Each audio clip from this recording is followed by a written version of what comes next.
So the way I'm setting this up is I have my background is my halftones.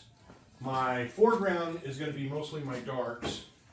My tree and my barn are going to be my lights, which means I got to do a lot of negative painting. We've already done the negative painting on the first pass.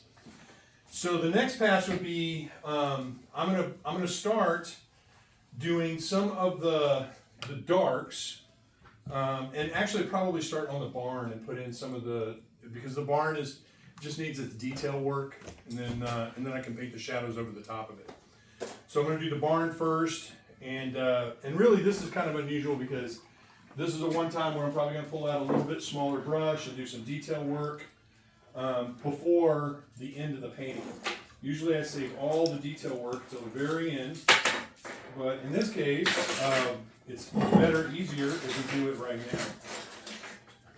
So, if you look at my original painting, I put some detail in the barn. The barn definitely has a little bit of detail. But it didn't go nuts, right? So I'm not trying to capture every little aspect of the barn.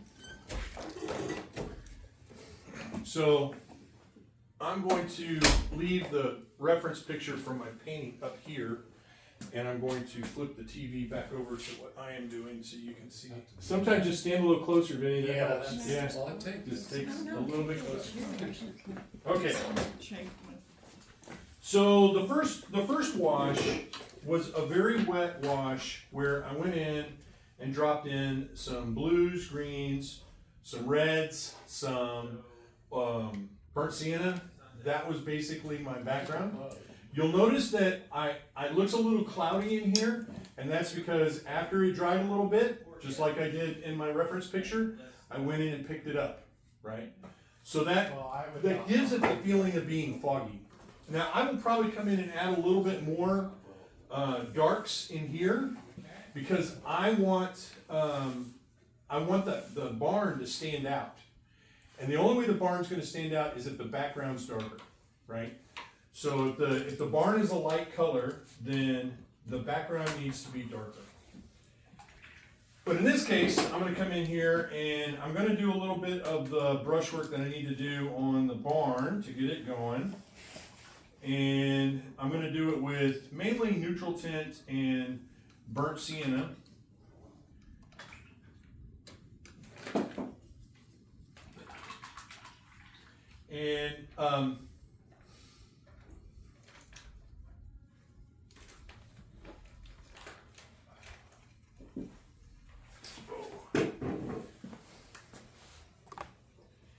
And so this is where he basically, Mary did a really good version of her barn already. Do you mind if I show it?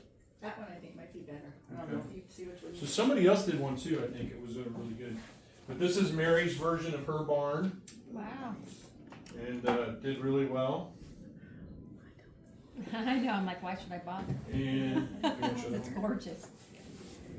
And here's another one. Because Mary does everything 2 or 3 times. I do. I had to give up the tree. Wasn't happy with it. Didn't like the tree in the other one.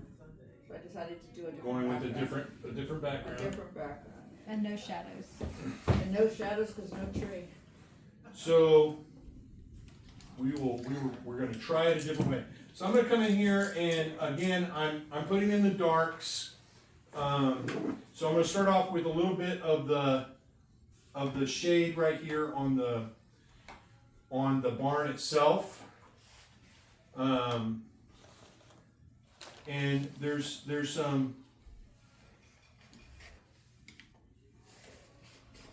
openings in the barn down here that I'm going to paint in. Pretty dark to start off with.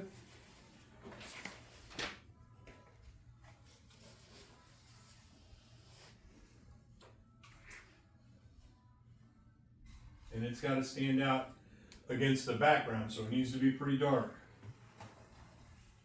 I'm going to go in and paint this shadow underneath the roof line.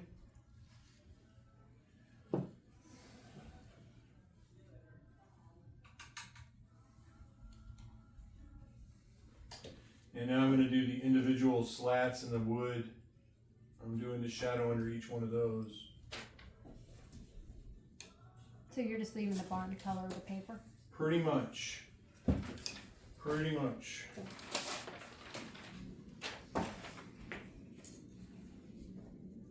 And then down here at the bottom, there's a couple of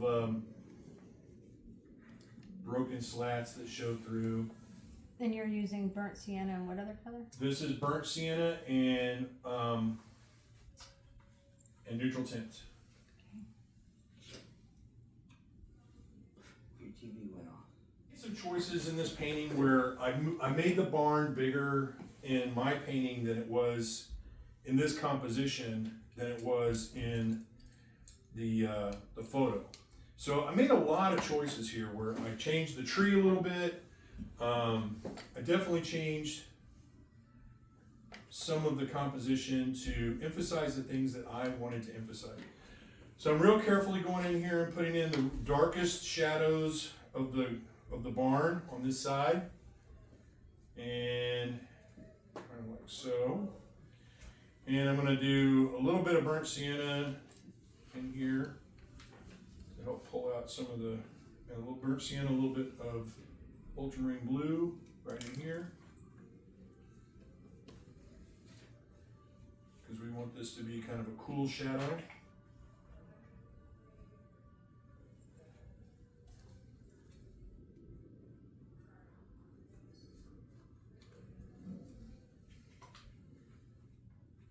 And I got a little too dark, so, you know, here's what I'm gonna do. Watch this. I'm gonna come in, take my paper towel, lift it, look at that. Works perfect, right? I'm gonna let that dry. There's more work I need to do there in a little while. So I'm gonna keep going and do the dark part of the front of the barn, all my darkest shadows.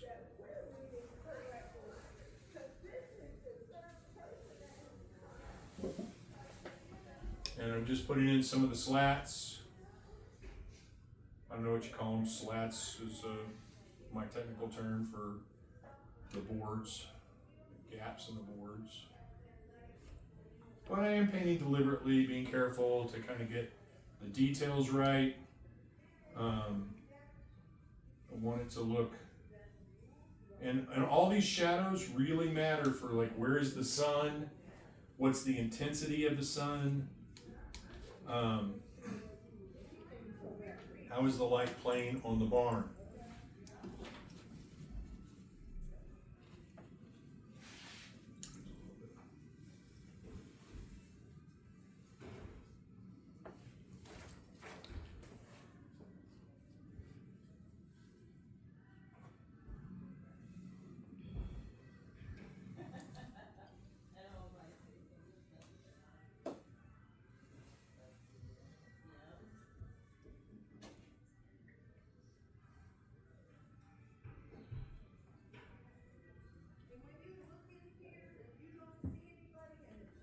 At some point, I kind of almost stop looking at the reference and go with what I think is going to look best on the painting itself. And I worry a lot less about what the reference looks like than I do about what the painting looks like. So in this case, I've got a dark shadow over here underneath this eave. I want to get that in there right.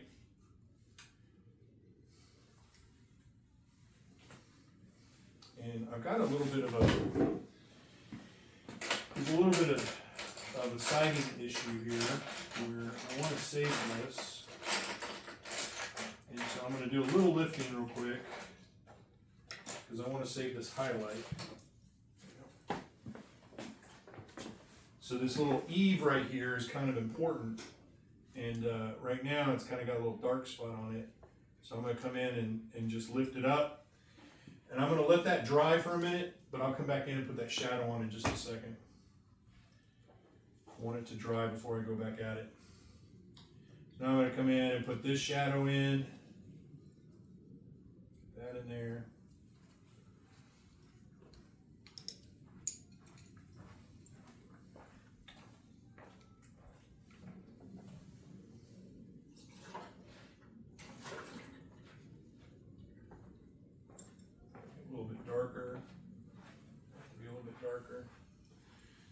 so now I'm going to come in and do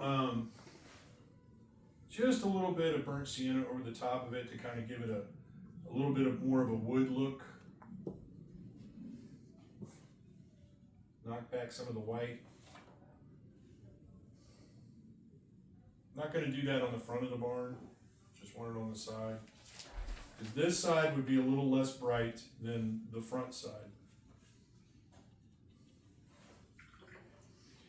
So now I need to come in and do the roof. The roof of the barn, in this case, I put a little bit of blue and burnt sienna on it in the original, and I'm going to do it again here. This helps just set up, hey, where's the brightest light at? And so if you look, this in the painting, it looks like it's white, but it's not. It's actually just like that. I just did put a little bit of blue on there, a little bit of burnt sienna on there, knocked it down a little bit. I don't want it to be too dark, just a tinge of color. Then I'm going to come in with some burnt sienna. And these tin roofs, you know, they've always got some rust on them. Burnt sienna works really well for that rust. So I'll put in a little bit of burnt sienna right in here. And I'm kind of following the slats of the roof where they would be and dropping some of these in. Kind of give it that old roof barn look. All right. I don't really want, there we go.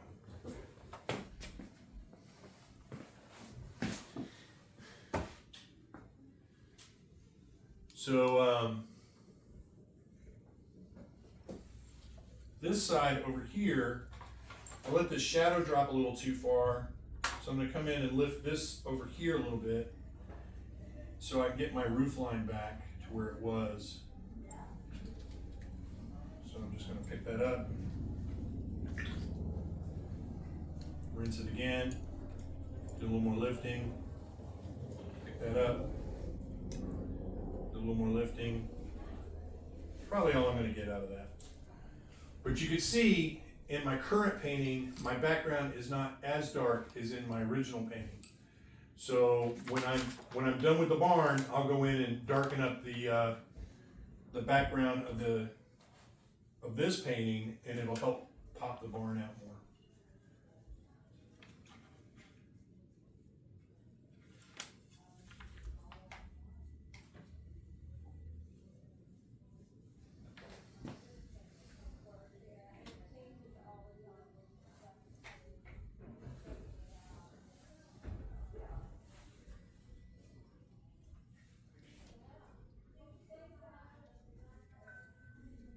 So these lines that I'm putting in really show the angle of the barn roof. It really helps sell where the roof is going and how it's actually laying. So this roof that I did on this particular painting is not as steep as the one I did in my original. And if I get a little too much color on there, just pick it up. Don't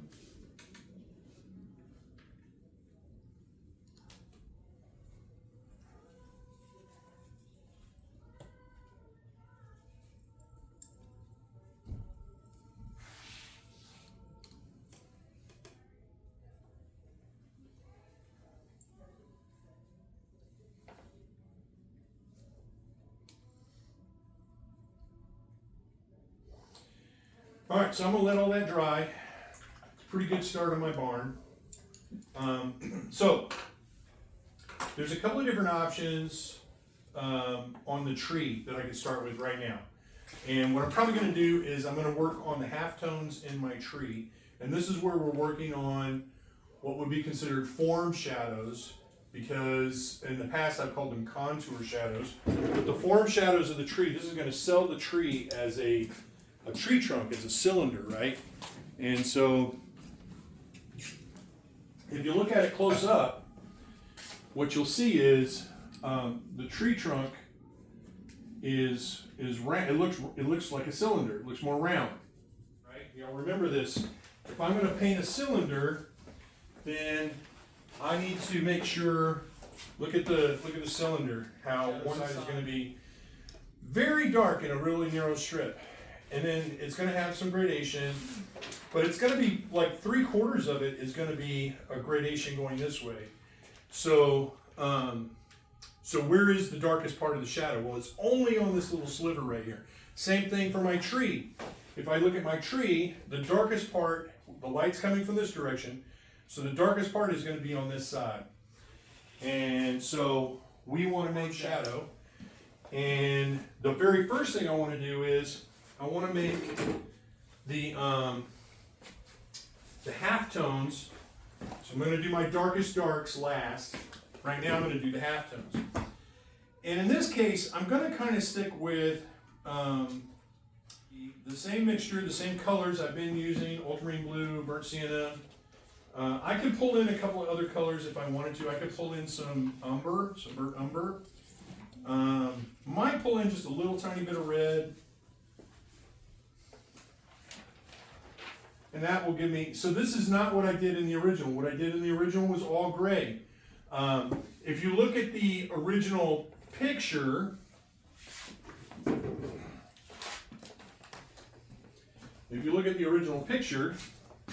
lot of browns in there, right? So why would I want to pick some burnt sienna or some umber or even red? Why would I want to put any of those in there? What will that do for me? Make green. It'll make gray. It'll also warm it up. Right. All of those are warmer colors. It'll help warm it up. This overall picture is pretty cool, right? It's kind of a summer picture. So I'm gonna mute those colors down. I don't want them. I just want them to have a hint of a little bit of burnt sienna, a little bit of brown. Not because if I paint it just straight blues and blacks, it'll look cold and it won't register to most of us as a tree as well as if I put a little bit of color in there that we're used to seeing on trees. All right. So a lot of my tree trunk is going to be, or a lot of my limbs is going to be in shadow. So I want to make sure that the areas that are not in shadow are selling the tree as best as I can. So I'm going to come in here and I'm going to, now one of the things we learned the other day was what does light do to local color? Anybody remember? What does light do to multiple? Local color. Oh, local color.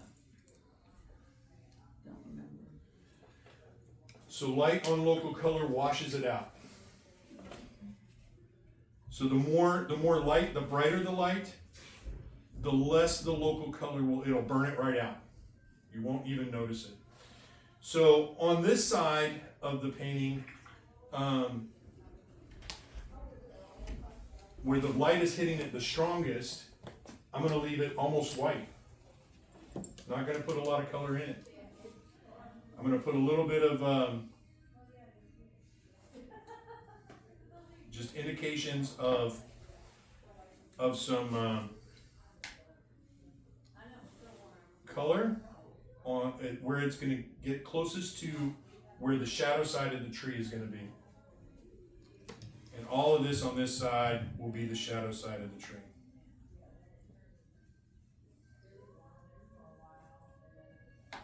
So this is a little different than what I did in the original. I didn't do a whole lot of local color. I just ignored it and put the shadows in and left it. But now that I put this local color in, I have really hard edges on this side, and I want to blend those out a little bit. So I'm creating a thirsty brush. I'm cleaning out my brush, and I'm just wringing it out with my fingers, and I'm removing the moisture, but I'm leaving enough in there to where when I touch the edge of this, it's going to soften the edge of this up, and it's not going to look like a harsh line. I don't want that to be, I want it to be a cylinder. I don't want it to be a box, right? Now, I'm not saying that you couldn't have a harsh line there.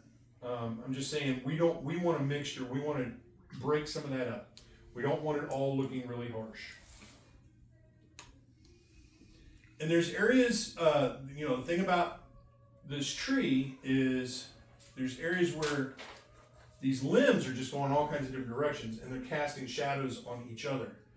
So some of them are in complete shadows, some of them are in complete sunlight, and some of them are halftones. So what I'm deciding right now is where my halftones are, right? Where my midtones. By deciding where my midtones are, I'm also deciding where my brightest whites are.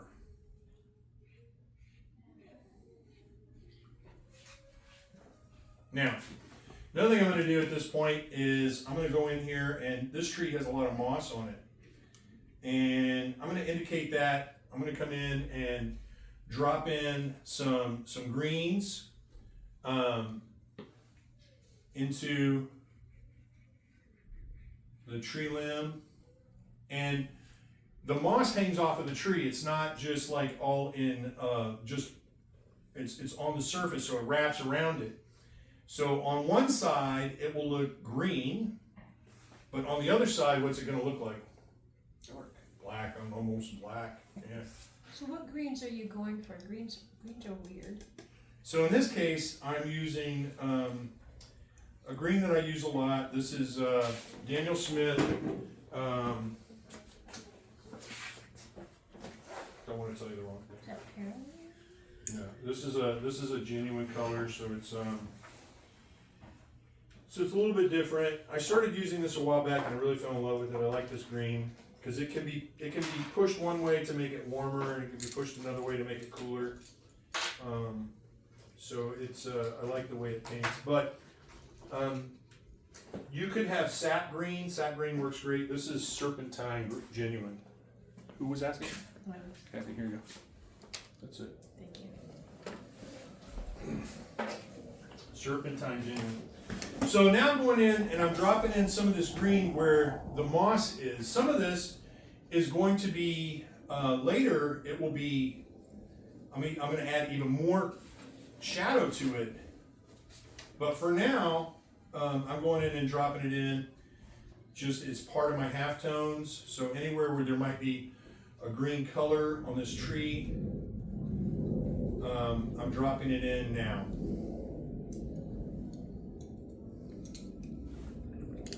And in a lot of cases, the whole tree is kind of covered in this moss. Yes, it's a dead tree. You know, I don't know if it is. It may be dormant, but it may very well be dead too. When I was there, it was in December, so it was the time of year when pretty much all the leaves were gone anyway. So I don't know. I'd like to go back there now and see if it's got any, or in the springtime and see if it's got any life in it. But it could very well be just dead. So I'm going in and adding all this green moss, and it did have a lot of green moss. If you look at the reference picture, there's a lot of green moss on it all over. In some areas, the moss is, the green shows up a lot in bright color, but in a lot of areas, it just shows up really dark because of shadows. So I'm putting it in kind of randomly, but when I throw in the, and if you look closely in the reference picture, there are some buds and so there's still some, it looks like there might be some, hard to say, might be some life in it. Really hard to say. But the moss is all over it. I got several pine trees in my yard, and several of them are very, very covered in vines. And I've debated whether I should remove the vines or not. I think they're choking off the trees. Eventually the vine will kill the tree. Yeah. Symbiotic relationships. Mm-hmm. So there's some moss going up this way. And again, I'm trying to be random. One of the hardest things in painting is just to be random. It can be a real challenge just to make things look somewhat random. I think because our brains go towards order, so Absolutely. even the random stuff, it's like You're not, yeah, absolutely. When our brains want to straighten every curve, they want to organize odds and ends. It wants to, make sense of the world. And what better way to do it? All right. So I got my greens and I got my halftones on there. Might do just a little bit more browns in here. Now that I've done that, I can see my halftones. I want to go back in and add some more color in my background, because my background needs to be dark in certain places to offset the tree and offset the barn. So now I'm going to go back in mainly in the background with blues. And I'm going to darken it up. So I'm going to come back over this area over here and darken up the background.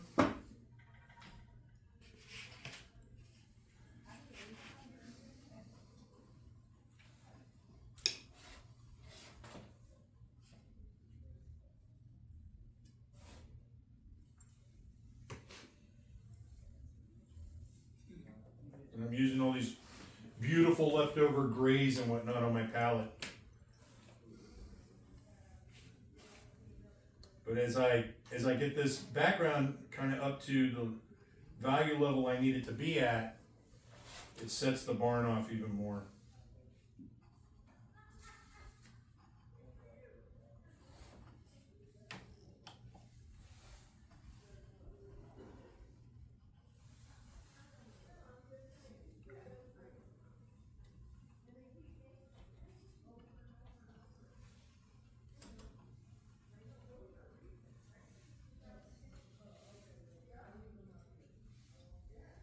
And I love the layering effect you get in watercolor. Can make paint, even dark paint, it can make it look very luminous. And give it a lot of luminosity.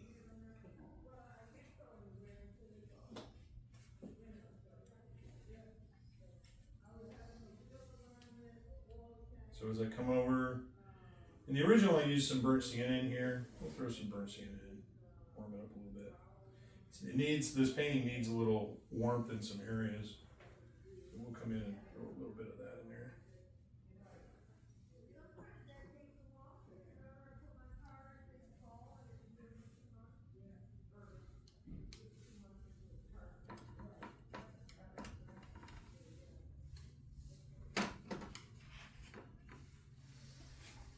All right, not too bad.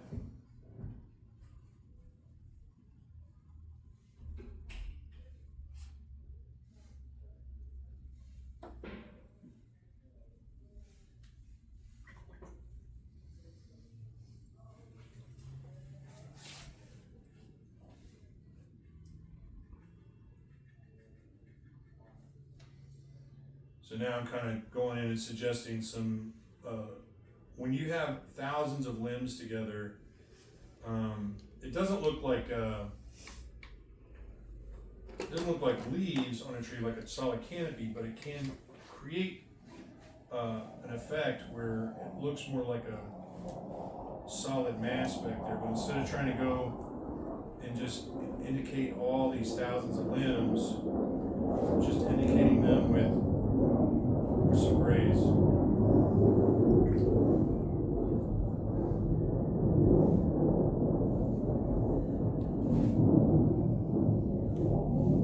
We might bump this up a little bit more in a minute. We'll leave it where it is for now. But you can see that barn is really popping out now, right?